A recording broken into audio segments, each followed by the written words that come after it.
ध्यान देंगे। आज हम लोग क्लास 11th का बहुत ही बीबीआई पोएट्री का एनालिसिस करने जा रहे हैं। कविता को ही एनालिसिस करेंगे। हमने आपको बता दिया था प्रीवियस क्लास में, जिस कविता का नाम है दी मैरिज ऑफ ट्रू माइंड्स, ठीक है ना। तो दी मैरिज ऑफ ट्रू माइंड्स जो लेखक है उसका नाम है विलियम शेक्सपियर जी। आपको बता दिया है विलियम शेक्सपियर जी के बारे में बहुत कुछ, जैसे कि इनका जन्म 1564 में हो गया और मृत्यु इनका 1616 ईस्वी में हो गया। अंग्रेजी के क्षेत्र में आज भी अगर किसी को फादर की उपाधि दी जाएगी तो वो विलियम शेक्सपियर जी ही होंगे, खास करके लिटरेचर में, ठीक है। यहाँ देखते हैं इन्होंने जो कविता लिखा उसका हम एक्सप्लेनेशन करवाते हैं आपको लाइन बाय लाइन, आप इसे समझने का प्रयास करेंगे। Let me not to the marriage of true minds. यहाँ ध्यान से देखेंगे क्या कह रहा है, let me not to the marriage of true minds. तो यहां पर एक है मैरिज और दूसरा है ट्रू माइंड्स। ये दो चीज आपको समझना है। ट्रू माइंड्स का तात्पर्य विलियम शेक्सपियर जी का अर्थ है, आप वो कहना चाह रहे हैं कि सच्चे प्रेमी, ये कह सकते हैं ट्रू माइंड्स मतलब जो सच्चा हो, दो माइंड्स जो एकदम सच्चा हो, ठीक है ना।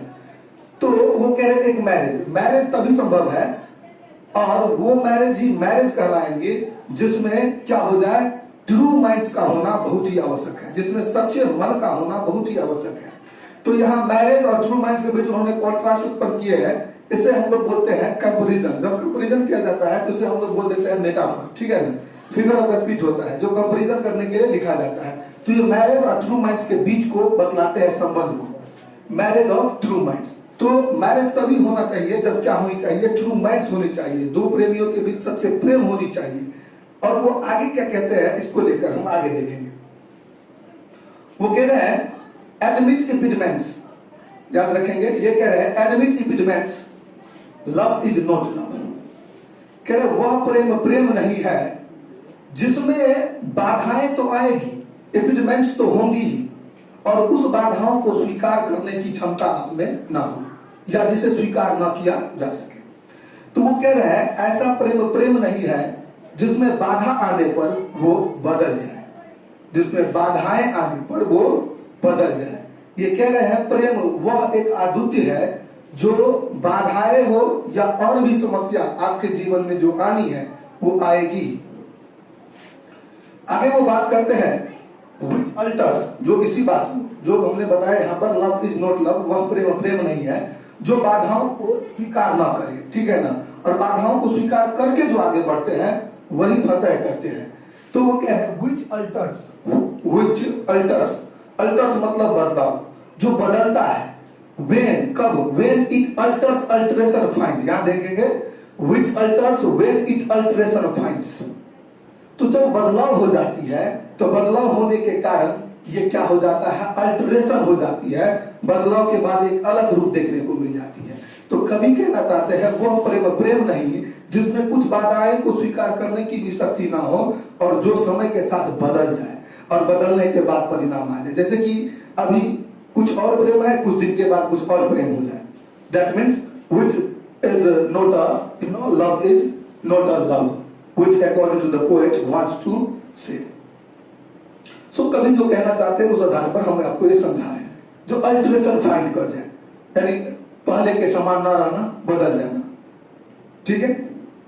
तो प्रेम वो चीज है जिसमें आपकी शारीरिक क्षमता, बनावट, दृष्टिकोण सारी चीजें बदल जाएंगी, लेकिन वो जो माइंड्स होनी चाहिए, ट्रू माइंड, जो कभी ऊपर में ही मैरिज और ट्रू माइंड्स के बीच की कॉन्ट्रास्ट को बताने का प्रयास किया है। This is the metaphor.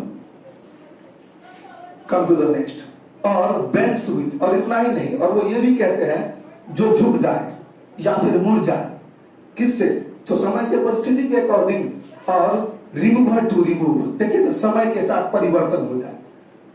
समय के साथ हम सबकी परिवर्तन हो जाएगी। हमारे फेस पर जो भी ग्लोनेस है, जो भी हमारे फेस पर मंसल है, वो एक दिन झुर्रियां पड़ जानी है और वो क्या हो जाएंगे, खत्म हो जाएंगे। लेकिन जो अद्वितीय प्रेम है, जो क्या कहेंगे, एक निशाश्वत प्रेम है, वो हमेशा इस दुनिया में कायम रहेगी, चाहे जिस रूप में हो, चाहे वो राधा कृष्ण के रूप में हो या फिर किसी और रूप में हो। आया बात समझ में?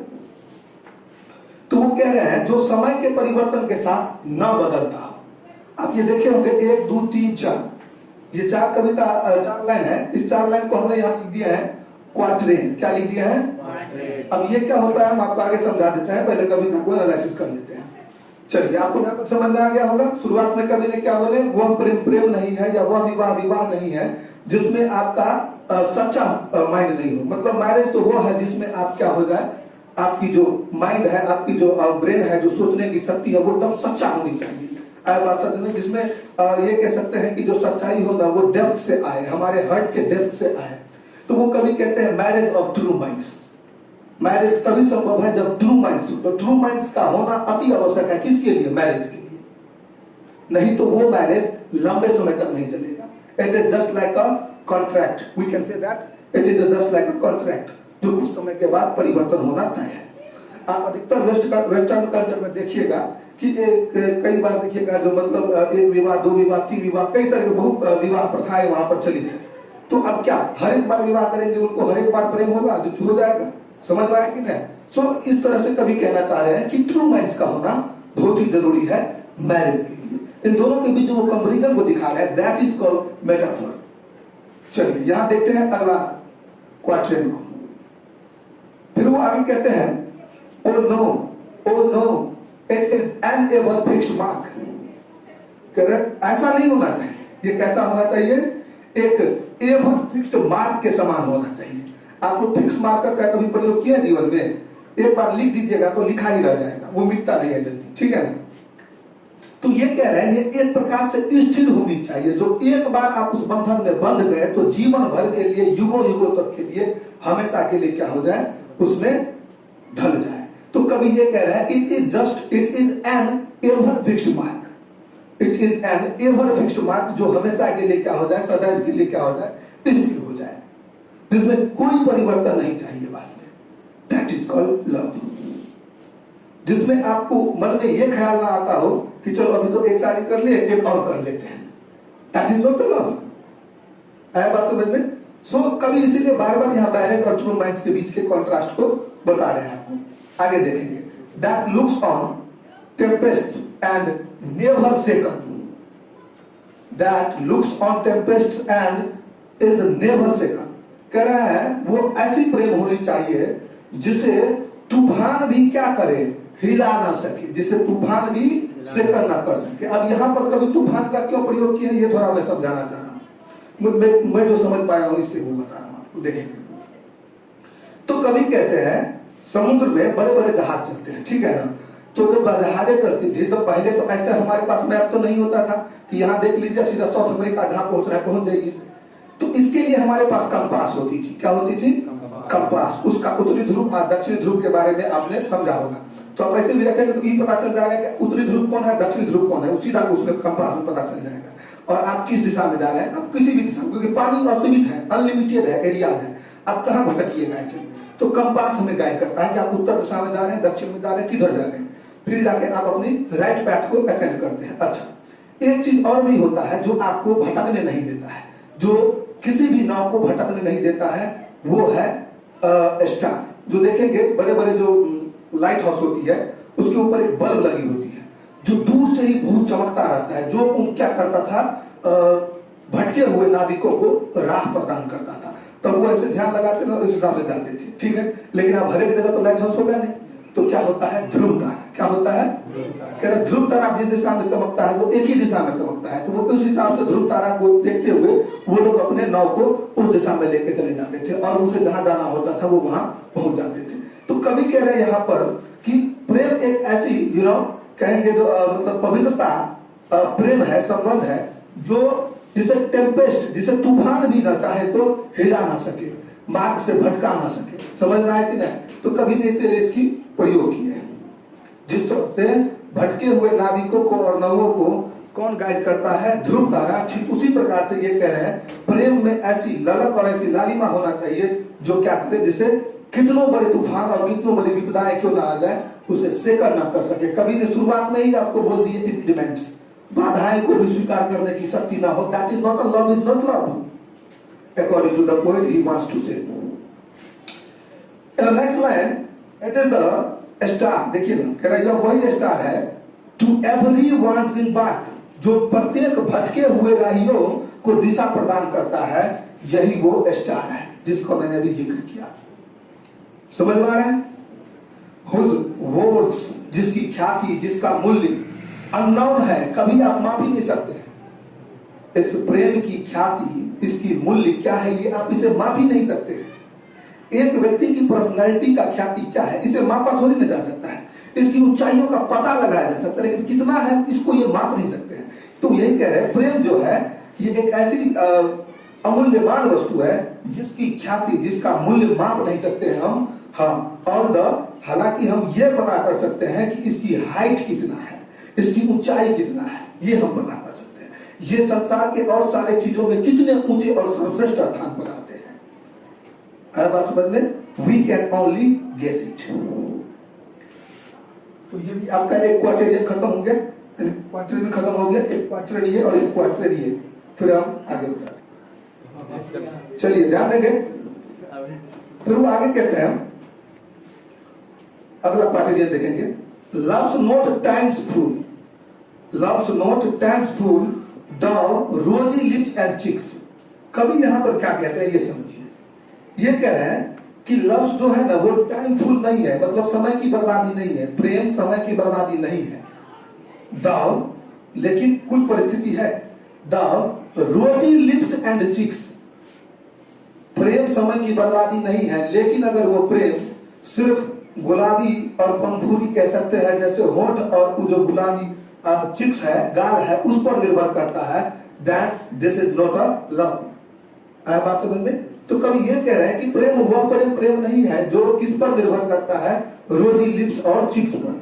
प्रेम तो वो है जो without any physical boundation you can survive your life with happy. Okay, so according to you have to understand it.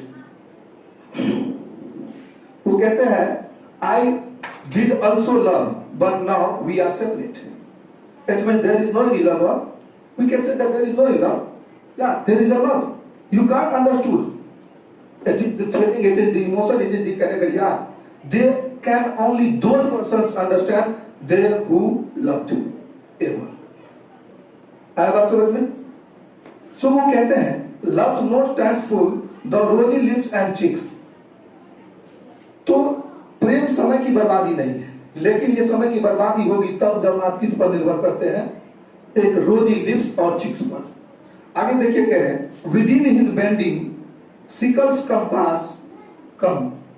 जो क्या किया जाए, समय के परिवर्तन होते होते, व्यक्तियों में परिवर्तन होते होते वो क्या हो जाए, बदल जाए। समय के परिवर्तन के साथ साथ शरीर में भी परिवर्तन होती है, और शेक्सपियर जी शायद बोले हैं, changing is the rule of the world.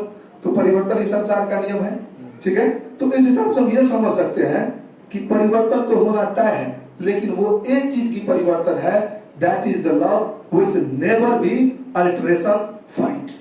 बात समझ में? इसे कभी भी अल्टरेशन नहीं होनी चाहिए, कभी भी अल्टर्स ना होनी चाहिए, बदलाव नहीं होनी चाहिए। जिसे with his bending sickles compass, जिसे वो क्या करे, झुका दे, ठीक है ना। समय love altars note with his brief hours and weeks. देखिए ना, कह रहा वह प्रेम नहीं है जो बदलता है, किसके साथ, बहुत ही जल्दी जल्दी तरीका से, घंटों में, वीक्स में, ईयर में, डे में, मंथ में, मतलब समय के साथ परिवर्तन हो जाए, ताकि नॉट लव। प्रेम तो वो है जो घंटों का घंटों, दिन का दिन, साल का साल, वर्ष का वर्ष, दशक का दशक, शताब्दी का शताब्दी पार हो जाए, but the persons can remember you each and every condition because you are the persons they loved it. Okay? So कह रहे हैं, love alters not with his brief hours and weeks।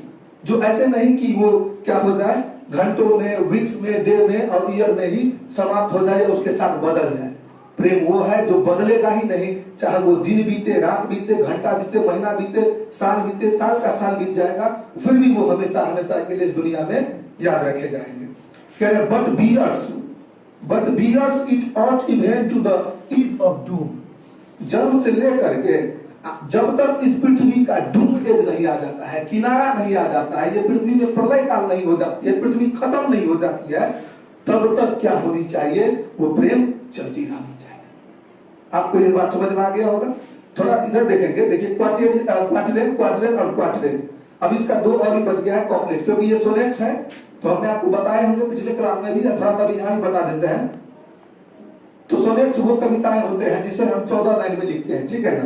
तो सोनेट्स दो प्रकार का है, एक तो खास करके प्रचलित है, एक है आपको पेट्रार्कन सोनेट, दूसरा है शेक्सपियरियन सोनेट। तो ये शेक्सपियर जी है लिखे हैं तो इनके ही नाम पर रख दिया गया शेक्सपियरियन सोनेट। तो जिनका फॉलो करने का कुछ वे है मैं अभी बता रहा हूँ उधर, थोड़ा आप ये देख लेंगे जिसमें क्वार्टेरियन, क्वार्टेरियन और क्वार्टेरियन तीन गो, सॉरी क्वार्टेरियन कह देंगे, नॉट क्वार्टेरियन, क्वार्टेरियन, क्वार्टेरियन और क्वार्टेरियन। तो ये तीन गो क्वार्टेरियन आ गया, तो 4 दिया 12 लाइन हमारा ऐसे ही हो गया। हमें और 2 लाइन ऐड करना है जो कॉप्लेट कहलाएगा और इस तरह से हमारा सोनेट्स हो जाएगा। ये समझ में आ गया? तो इसे ही बोलते हैं हम लोग क्वार्टेरियन, क्वार्टेरियन और क्वार्टेरियन और एक कॉप्लेट, ये हो जाएगा। चलिए आगे समझते हैं। चलिए ध्यान देंगे, 2 लाइन इधर भी बच गया है, कॉप्लेट के बारे में देख लेते हैं। कह रहा है it this be error and upon me proved. ध्यान देंगे, तो क्या कह रहा है, it this be error and upon me proved I never write nor no man ever loved. तो विलियम शेक्सपियर जी ने जो लास्ट के 2 लाइन कॉप्लेट में लिखे हैं वो बहुत ही महत्वपूर्ण है। वो क्या कह रहा है, कह रहा है इट दिस बी एरर, अगर इसमें कोई भी गलती पाई जाती है, okay, and upon me proved, और किसी ने मेरे ऊपर क्या कर दिया हो, गलती साबित कर दिया हो कि हाँ आपने गलत लिखा है, आई नेवर राइट, तो मैं ये समझ लूंगा कि मैंने कभी कुछ लिखा ही नहीं, और नो मैन एवर लव्ड, और ना ही कभी कोई व्यक्ति ने कभी प्रेम किया। क्या बात समझ में? ठीक है, यही रख दीजिए। तो ये देख लेते हैं। तो ये कविता हो गया, समाप्त हो गया आपका। कवि ने इसमें क्या बात किया आपको समझ में आ गया होगा। थोड़ा सा इसका रैंक पैटर्न देख लेते हैं, थोड़ा सा इसको इधर करेंगे। तो देखिए माइंड्स, तो ज्यादा घाटा गया ना, माइंड्स और कहा है फाइंड्स, माइंड्स फाइंड्स, इसको बोलेंगे ए, लव रिमूव बोलेंगे बी, तो A and B, this is the rank pattern. And फिर देखेंगे यहां से है मार्क सी है, और यहां देखिए बार्क, तो मार्क बार्क सेकंड टेकन, देख रहे हैं ना, ये रैंक पैटर्न इसी को बोलते हैं, वो जो एक ही बार उठता है तो और बैठता है, दोनों एक साथ लिप करेगा। यहाँ देखिए, अब देखिए आगे, फिर ये हो जाएगा, तो एक हो गया ए बी, फिर हो गया सी डी, अब आप देखेंगे क्वार्टेरियन है ना, अब फिर एक और क्वार्टेरियन बच गया है ई एफ, देखिए ई मिलेगा, देखिए है चिक्स वीक्स, देखिए ये क्या है कम, और ये है जूम, ये थोड़ा सा अंतर होता है लेकिन ये दोनों से एक ही सेंस में बोला जाता है, तो कम डूम ऐसे पढ़ सकते हैं, तो ये भी एफ हो गया। तो ये थोड़ा सा आपको क्वार्टेरियन मिल गया, थोड़ा इधर देखेंगे, इधर कर देंगे, तो हाँ, तो रैंक पैटर्न में हमने पहले बोला ए बी, और दूसरा सी डी, और तीसरा ई एफ, तो ये 3 गो हो गया क्वार्टेरियन, तो 4 या 12 गो तक ऐसे ही हो गया, और 2 गो कॉम्प्लेट इधर हो गया, तो कितना हो गया 14। इसे बोल देंगे सोनेट। सोनेट में कौन सा, शेक्सपियरियन सोनेट। आप जब शेक्सपियरियन सोनेट क्या होता है थोड़ा ये समझ लीजिए। देखिए कह रहा है what is sonnets, question mark देते हैं, ये क्वेश्चन बना लीजिए आप ऐसे, सोनेट्स क्या है, तो कह रहा है the poem which is written in 14 lines, कह रहे वह कविता जिसे हम कितना लाइन में लिखते हैं 14 लाइन में, तो वह कविता जिसे 14 लाइन में लिखा जाता है उसे हम क्या बोल देते हैं, सोनेट्स। ठीक है, इन शॉर्ट हम बात कर रहे हैं, हालांकि पोएट्री लैंग्वेज एंड लिटरेचर के क्लास में हम इसको डिस्कस करेंगे पूरे बढ़िया से डिटेल में। यहाँ देख लेते हैं, सोनेट्स को 2 भाग में डिवाइड करेंगे, एक हो जाएगा पेट्रार्कन सोनेट्स और दूसरा हो जाएगा शेक्सपियरियन सोनेट्स।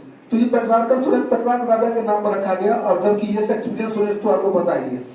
अब पेट्रार्कन सोनेट्स में बहुत सारे ऐसे महान लेखक हुए जिन्होंने इस सोनेट्स का प्रयोग किया, दिख रहे हैं। इसमें यहाँ देखेंगे पेट्रार्कन जो फॉलो करता है लाइन्स को, वो है ऑक्टेव और सेस्टेट। एक है ऑक्टेव और दूसरा है सेस्टेट।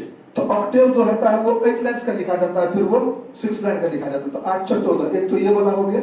और जबकि शेक्सपियरियन जी वाला है वो है जनरली ऐसे लिखा जाता है, क्वार्टेरियन क्वार्टेरियन क्वार्टेरियन, तो 4 किया 12 और एक कॉम्प्लीट हो गया तो 2 इसका रूट 40। आई होप आप ये सब समझ गए होंगे। मिलते हैं अगले क्लास में।